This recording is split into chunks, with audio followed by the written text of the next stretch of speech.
It's late spring in Paris. The air is warm. The city feels ready to collapse into summer with the ease of an old cat falling asleep in a sunlit window. I'm here alone, with 2 bags, a camera, and no plans. Something in the distance smells like wine, orange blossoms, and cigarettes, and life has never been sweeter.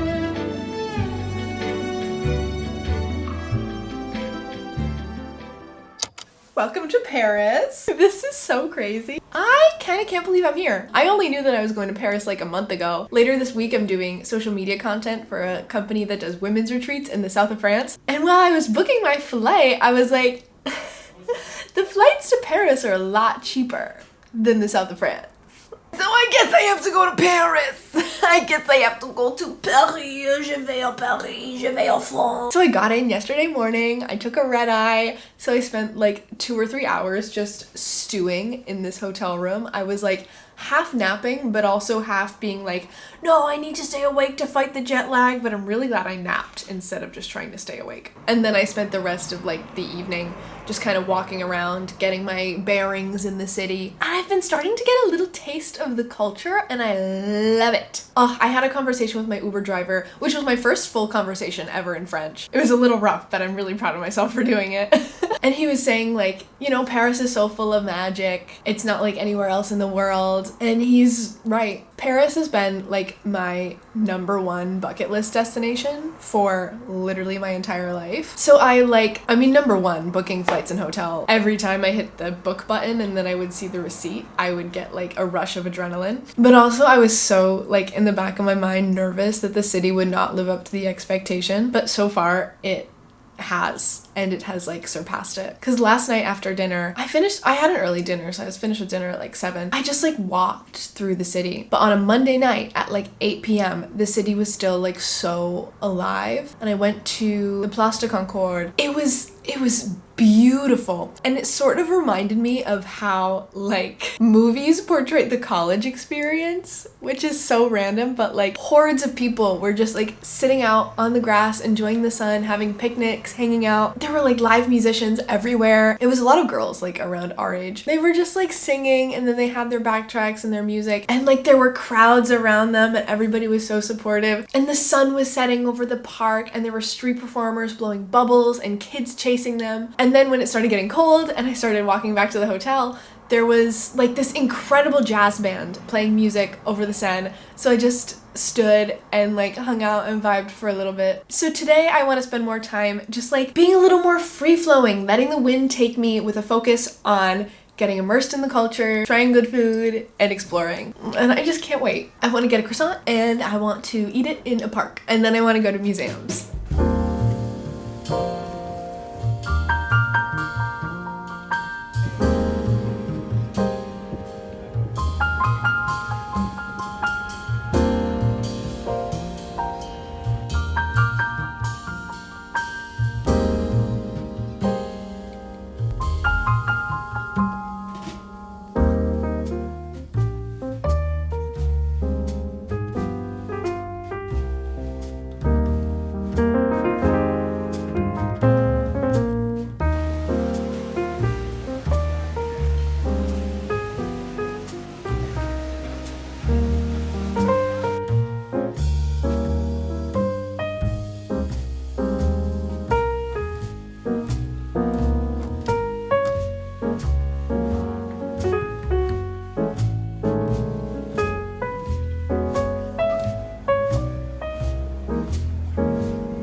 I spent way longer here than I expected to. It's like 2 p.m. and the museums close at 6. It's so beautiful, and I love being in the sun. And something that I've been noticing about here versus the US is that, like, back home there's like the park and it has the statue. But here, there are statues around every corner. They're everywhere. So, like, I mean, there's one right there. There are so many here that, like, they can afford not to be a commodity, and they can be hidden, which I love.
A lot of people go to Paris to buy designer bags and fancy makeup, and well, I have thought of buying those.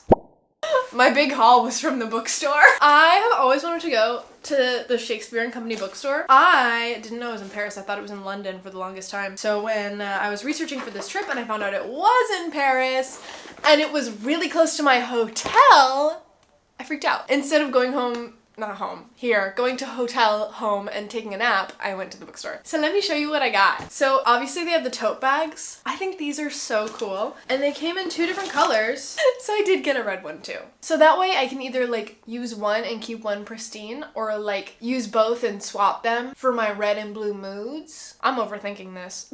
But one of the reasons that I've been really wanting to go to this bookstore is that this is a really old bookstore. Shakespeare and Company has been, I could Google it.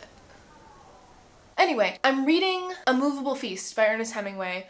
It's sort of like a memoir of his where he tells about like his life in Paris in the 1920s and like all the other artists and writers that are now famous artists and writers, and he meets them like, you know, when they're young, and it's basically real fanfic about historical figures. How cool is that? Anyway, I've been reading it. It's cool. Oh, and he goes to this bookstore. He knows, I don't know if it's the owner or like the shopkeep or whatever, but he knows the woman who like runs it, and that's where he gets his books because they were used books at the time, or just cheap books. I don't know. I actually haven't finished A Movable Feast yet, so I shouldn't be buying all these books. But I don't know. I love the idea of it. I think it's so cool. Anyway, let me show you what I got. And all the books come with a free bookmark. Oh, and it has a quote on it from Walt Whitman. Go Walt! I really don't know too much about Walt Whitman. I know they reference him in Footloose, but that's about it. Okay, so the first book... I've bought so many Paris-themed books. The first one I got is Giovanni's Room by James Baldwin. Everybody raves about James Baldwin. I still have not read anything by James Baldwin. And I tried to get this on my Kindle from the library before I came to Paris, but the waiting list was so long. I put my name on it just in case, but I didn't get it. I picked this up at another bookstore just to read a little bit of it, and I fell in love with the writing style, but I was like, no, the font is too small. It's really tiny. But the first word, the first line, let me read it to you. I stand at a window of this great house in the south of France as the night falls, the night which is leading me to the most terrible morning of my life. I have a drink in my hand. There is a bottle at my elbow. I watch my reflection in the darkening gleam of the window pane. My reflection is tall, perhaps rather like an arrow. My blonde hair gleams. My face is a face like you have seen many times. My ancestors conquered a continent, pushing across death-laden plains until they came to an ocean which faced away from Europe into a darker past.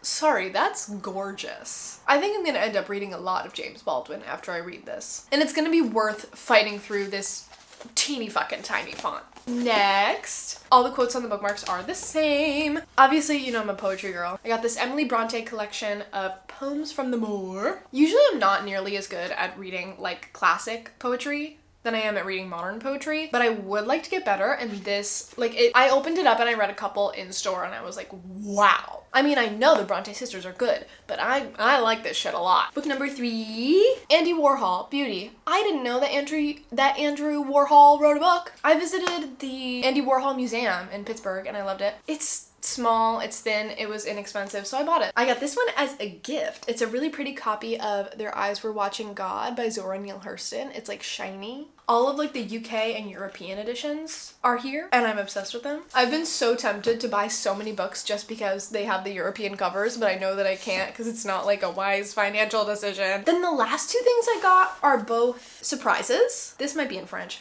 Also, something that's surprising is Shakespeare & Co. bookstore is like almost entirely in English. I mean, obviously they have like a shelf that's like French, but it's mostly in English. So it is, I can't help but assume that it's aimed at tourists. They got me. And I like to avoid tourist traps, but they got me. This is a poem. It's like the whole blind date with a book thing, but it's a poem and you get it in a little like folder. Let's see. It's 3 poems. Interesting. Okay, I assumed that this was like when you go to somebody who has like the typewriter on a street corner or at the beach and you pay them $1 and they write you a poem. I thought it was just gonna be like random poems people wrote, but these are like by established poets. The first one is by Robert Frost, called The Rose Family. These are going in my journal, I'm excited. The rose is a rose, and was always a rose. But the theory now goes that the apple's a rose, and the pear is, and so's the plum, I suppose. The dear only knows what will next prove a rose. You, of course, are a rose, but we're always a rose. Oh, that's cute. Typed on a typewriter by Julian. Then No Man is an Island by John Donne. No man is an Ireland. Ireland? No man is an island entirely of itself. Every man is a piece of the continent, a part of the main. If a clod be washed away by the sea, Europe is the less, as well as if a promontory were, as well as if a manor of thy friends or of thine own were. Any man's death diminishes me, because I am involved in mankind, and therefore never send to know for whom the bell tolls. It tolls for thee. Oh, I like that. Oh, that's cool. Oh, I love poetry about being a part of a community. I love community. The last one is When You Are Old by William Butler Yeats. When you are old and grayed and full of sleep, and nodding by the fire, take down this book, and slowly read and dream of the soft look your eyes had once, and of their shadows deep. How many loved your moments of glad grace, and loved your beauty with love false or true? But one man loved the pilgrim soul in you, and loved the sorrows of your changing face. And bending down beside the glowing bars, murmur, a little sadly, how love fled, and placed upon the mountains overhead, and hid his face amid a crowd of stars. That's beautiful. Whoever is curating this poetry has incredible taste. And also just like the way that they put it in order. I read it in the order in which they came. It's like a perfect, it gets you into it. It's like kind of sweet love poem, and then it's like kind of deep, and then like emotional, heart-wrenching. I love that. And then lastly, I did get a blind date with a book. They had them. It was €12. It's a used book and it comes in a little Shakespeare & Co bag. And there are no descriptions. There's no genre, no nothing. So I'm really going in blind, which is like my worst fear. There's a really good chance I'm not gonna like this book. But it comes with a bag and it's an experience. And what if it's something that I really like? What if it's a poetry book? No, it's probably just gonna be like fiction. Okay, I'm gonna do the thing again where I close my eyes and I lift it up. It looks old. I'm looking at it's yellowed paper, which is nice. Ready? 3, 2, 1. I hope it's not something random. Ooh, all right. What's this about? It's fiction for sure. Getting a phone call. Hello. Hi, I'm editing. Yeah, after I got that phone call, I just completely lost my train of thought. That shit was a tourist scam. I don't know. I paid €12 for a mass-produced paperback from many years ago that I'm probably never gonna read. I would have to be really bored to read that. But who knows? Maybe I'll just like fall in love with the idea of reading that one specific book someday. But at least I got a cute little cotton bag out of it. He's disappointed too. Well, back to the Paris storyline. And now you might be wondering what I'm doing next.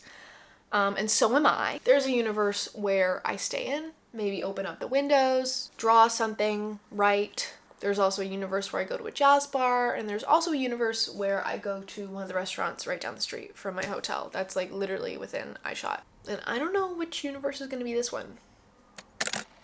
This is one of those moments where like I figured out a way to put it into words. Solo travel is a skill. I'm learning that. It's how to make decisions. It's how to be patient. It's how to govern yourself. And I think I can feel myself getting better at it, which is nice. For so long, the idea of solo travel was just like not an idea at all. For most of my life, I didn't know that traveling to an extent was like a thing, if that makes sense. Internationally, for us, vacation was like driving to Maine to see family, or flying down to Florida to see family, and then like, oh, well, while we're here, we'll go to Disney World, because I was like 7.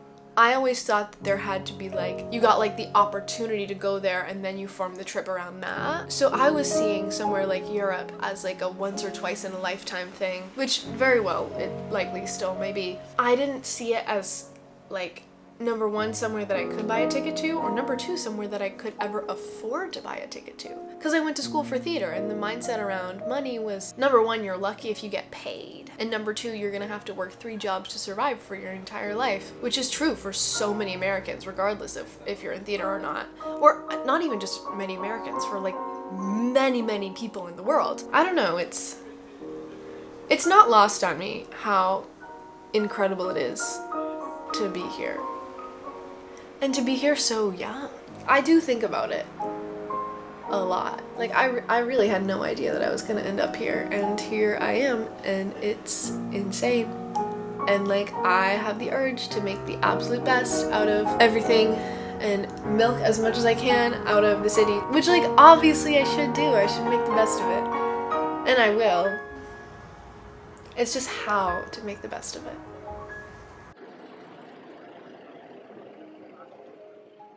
You know, the more I sit here and the more I just watch the city, I really want to go outside.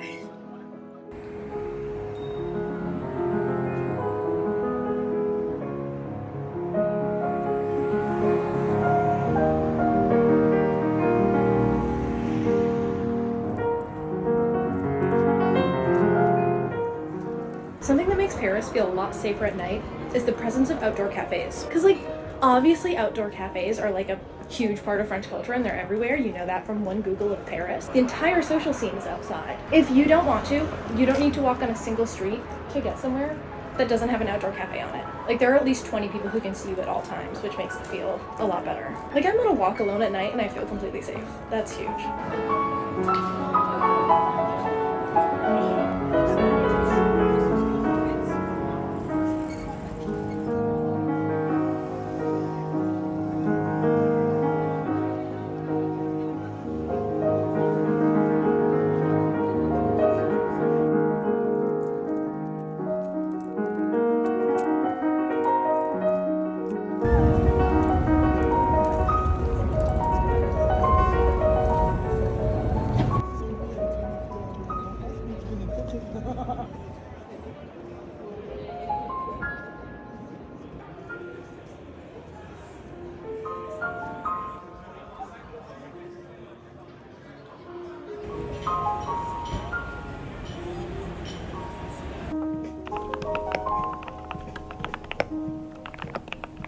Bye.